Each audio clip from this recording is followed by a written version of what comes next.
Em nome do Pai, do Filho e do Espírito Santo. Amém. Bom dia.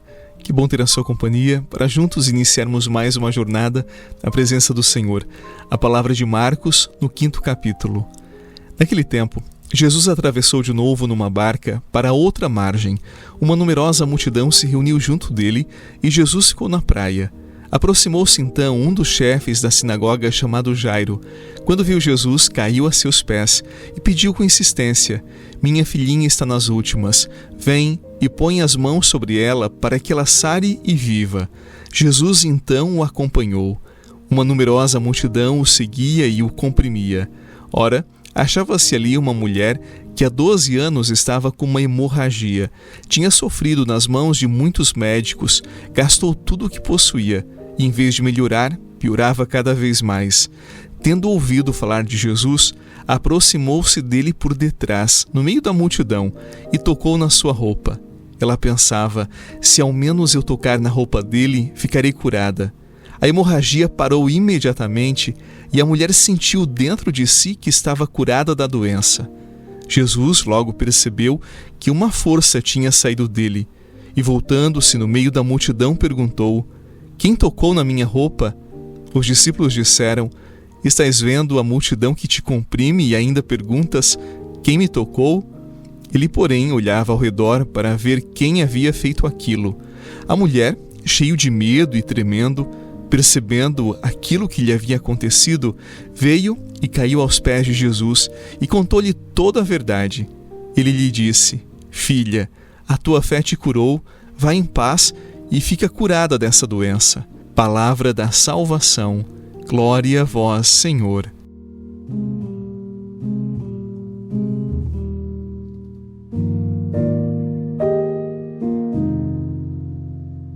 O Evangelho de hoje nos apresenta duas histórias que estão entrelaçadas. Duas mulheres em situações bem diferentes, mas que estão unidas por um mesmo ponto. As duas estão diante de um limite. Uma era jovem e acabara de falecer. A outra era adulta e vivia há 12 anos carregando um sofrimento solitário, silencioso, uma enfermidade que a excluía da vida social, da vida religiosa e, quem sabe, até da vida familiar. E no centro dessas duas histórias está Jesus, que mudará a vida de cada uma delas pela via da proximidade, do amor que rompe barreiras e também preconceitos. Mas antes de seguir com a reflexão, eu quero lembrar para você que naquele tempo a mulher era vista como alguém totalmente à margem. Ela não tinha voz pública, ela não tinha valor legal, nem servia como testemunha no tribunal. Ela vivia à margem de quase tudo, era como que uma vida sem rosto. Por isso, quando o Evangelho ele coloca essas duas mulheres no centro da cena, ele já está nos dizendo algo precioso demais. Jesus, ele devolve a dignidade a quem foi esquecido. Ele escuta quem ninguém mais escuta. Ele olha para aquelas pessoas que o mundo já não olha mais. Essas mulheres, então, elas mostram, elas revelam dois tipos de dor que dizem respeito à nossa vida. Primeiro, é a dor que vai se acumulando devagar, porque também chega devagar, de forma silenciosa, mas mesmo que de forma lenta, essa dor ela vai nos cansando por dentro. E a dor que aparece de repente, e essa dor nos tira o chão. Uma fere em silêncio, a outra de forma repentina, mas as duas nos desorganizam por dentro. E é aí que a fé aparece. Nessas experiências tão humanas de dor, de sofrimentos, e são tão nossos, não é verdade? A fé ela não vem como resposta, ela vem como um impulso que nos lança no colo de Deus. A fé nesta noite escura da alma, provocada pela dor, ela se torna como o último gesto de quem ainda acredita que vale a pena buscar, se lançar e ir atrás, quem não se entrega para a dor. A fé, quando ela nasce assim, nesta noite escura da alma, nestes tempos de dor que nos desorganiza por dentro, ela não precisa de fórmulas mágicas e nem de emocionalismo barato. Esta fé tão original, ela só precisa que o coração não se feche à ação de Deus. Talvez essa seja a maior revelação desse texto. A fé não evita a dor, mas nos impede de morrer dentro dela. Porque viver muitas vezes é continuar mesmo sem respostas, é suportar o que não escolhemos, é esperar quando tudo parece suspenso. A fé nos ensina que a dor não é sinal de ausência de Deus.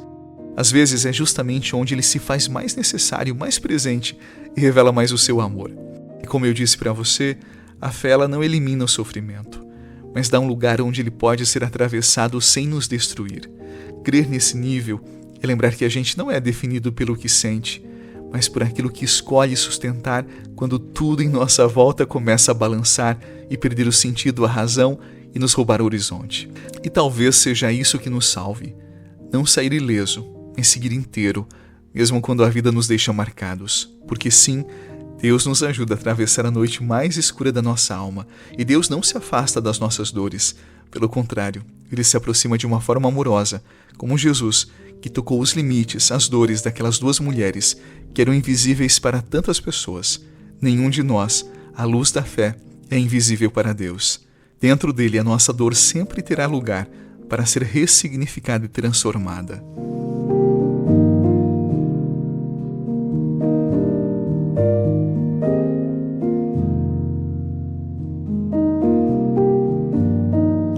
Talvez hoje você esteja escondendo uma dor, ou talvez esteja vivendo um luto que ninguém vê. Mas seja qual for o seu lugar agora, lembre-se de uma coisa: a fé não é a ausência de dor, é a decisão de continuar apesar dela. Não é o fim da noite que garante a esperança, é a chama que insiste em permanecer acesa dentro de você enquanto a noite ainda dura. Então preste atenção no que eu vou dizer para você. Você não precisa entender tudo para se aproximar de Deus. Não precisa ter palavras certas para ser ouvido. Deus conhece o seu coração e também a sua dor. E quando você se aproxima assim, trazendo a sua realidade, os seus limites, os seus medos, mesmo sem força, Deus deixa você tocar Ele, ou melhor, Deus toca você, Deus toca a sua dor para curar, tal como Jesus que tocou aquela mulher, ou melhor, deixou-se tocar, mas também tocou, assim como devolveu a vida àquela menina. Porque sim, Jesus para, Ele escuta, Ele responde, Ele só espera que você não se feche, porque onde há fé verdadeira, mesmo que frágil, sempre há esperança para a vida. Então não desanime não, Deus está com você. Eu quero mais uma vez rezar com você e por você. Vamos orar juntos. Senhor Jesus, eu te agradeço por olhar para mim como olhaste para aquela mulher ferida, como olhaste para aquela menina adormecida. Tu sabes o que eu carrego no meu íntimo e tu entendes os vazios que tantas vezes eu tento esconder. Por isso hoje eu te peço, Senhor, caminha comigo como caminhaste com Jairo. Deixa-me te tocar, mesmo com as minhas mãos cansadas, feridas pela minha dor. Eu te peço, fala ao meu coração com aquela voz que levanta, que devolve, que cura.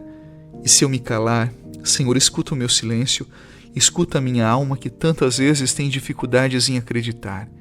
E que o dia de hoje, eu desejo sim, que ele seja vivido com fé, a fé que toca e o amor que persiste.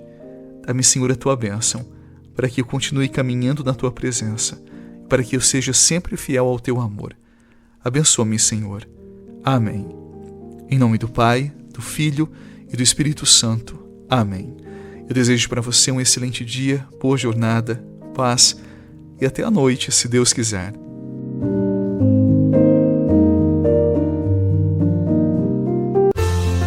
Você rezou com o Padre Eduardo Rocha, pároco da Catedral de Tubarão. Você pode acompanhar todos os dias pelo Spotify, Deezer, Castbox, Google Podcasts e YouTube. Basta procurar Oração da Manhã com o Padre Eduardo Rocha. E se preferir para receber pelo WhatsApp e Telegram, envie a palavra oração para 48 996 44 14 33.